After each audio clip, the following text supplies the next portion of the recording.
Hi, everyone. I'm Steve Adubato. You recognize the leader we have on camera. She's the First Lady of the great state of New Jersey, Tammy Murphy. Good to see you, Tammy. And you, Steve. Thanks for having me. As always. In just a little bit, we're going to throw to a panel discussion as part of our Rustberry Making a Difference group of honorees that are making a real difference, leaders who are involved in maternal and women's health. But the First Lady has joined us many times to talk about this.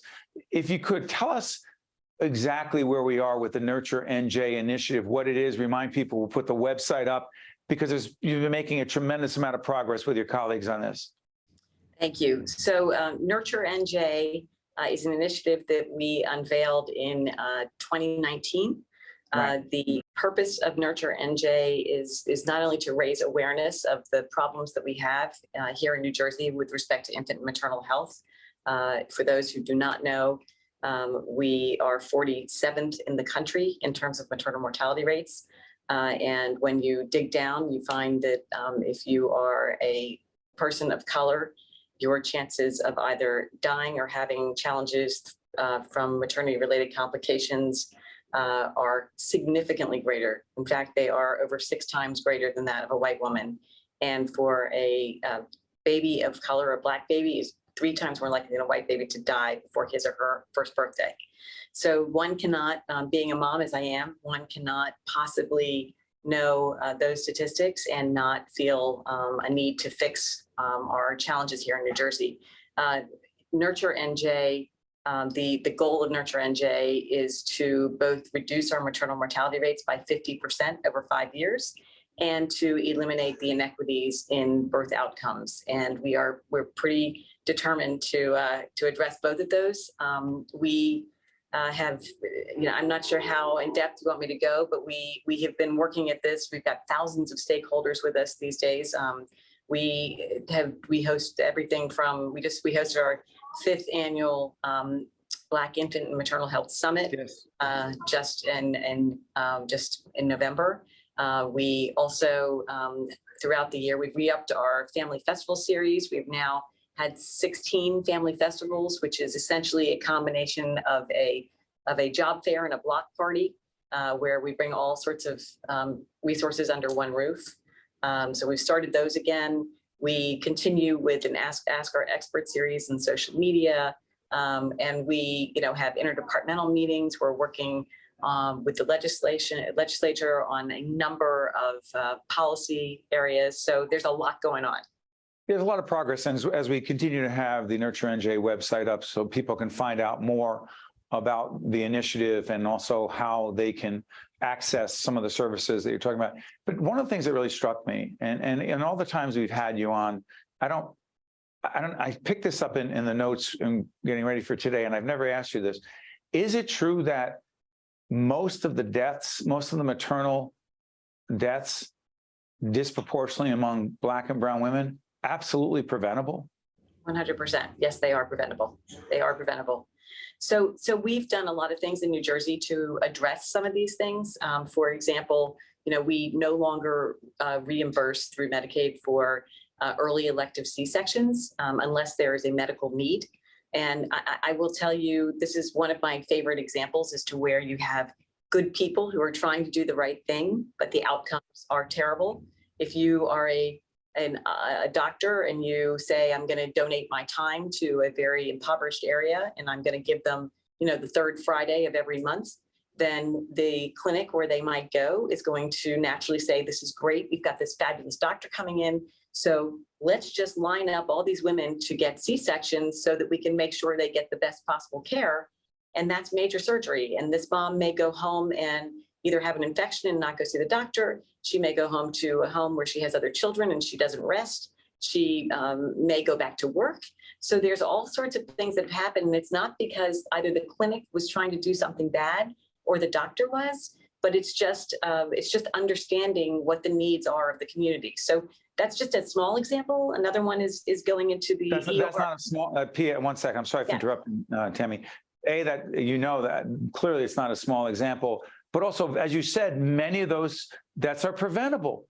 Yes. But it takes a totally different approach instead of let's just do a C-section.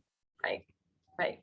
And as I interrupted you, you were going to bring up another No, point. I was just going to say a lot of these things are just common sense. So, you know, we now have a scenario where if a woman presents in an ER room and in the emergency room and they are feeling unwell, they may not look as though they're unwell. And you could have someone come in with, you know, a broken arm or something, and it's obvious. We now require that when a woman presents in the ER, that one of the first questions that they are asked is, have you delivered a baby in the last year? That question can take you to the front of the line. And it's a very simple thing to do. It's just making sure that people understand the importance of doing things like that. Tammy, I know that the March of Dimes just released some information, which is really important, that talks about New Jersey standing out in this regard. Go ahead. Yeah, so the March Times released their 2022 report card on infant and maternal health. They go into in-depth analysis across 53 states and territories. Of the 53 states and territories, 47 declined year on year in the United States. 1 remained the same, and 4 states improved. And thankfully, I can tell you that New Jersey is one of the 4. And we improved across all areas of their study, which are, we have better outcomes for preterm births. We have lower cesarean section rates, which we were just discussing. We have lower infant mortality, and we have better prenatal care. So I'm really proud of us. I know that we are onto something now, and you know, we're bucking the trend across the United States. So we'll keep at it. And let me ask you this, Tammy, and the only reason I call the First Lady Tammy is because she asked me to do that several years ago. I want to follow up on this. The panelists we have coming up after this, they're all leaders of not-for-profit organizations committed to dealing with the challenges that you've raised right now around maternal and women's health. What is the role, in your view, of the not-for-profit community and not-for-profit leaders in this fight? Listen, Steve, we have stakeholders across every area in our state. And it is going to take every single person coming together and working on this space in order for us to have the transformational change that is required. And that is not-for-profit sector, it's academia, it's our legislators, it's people like you who are helping us get the word out so that there's awareness. It's truly, it's everybody. The not-for-profit sector is there. Many people in the not-for-profit sector are huge allies of ours and have been real change makers, and we're grateful for every person who shows up and leans in, but they are highly needed. Before I let you go, you've been taking a national role with this, with the National Governors Association, and you're a National Governors Chair, the Initiative on Maternal and Infant Health.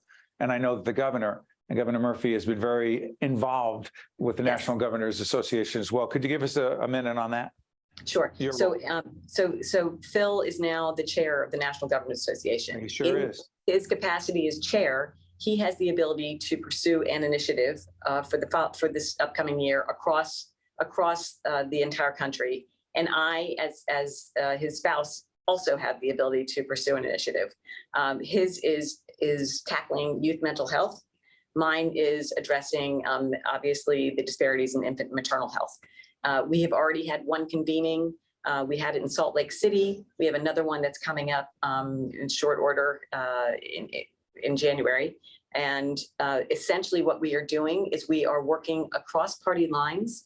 We are bringing in experts. We're bringing in people to give lived experiences and share those experiences so that legislators and governors and their staff can hear.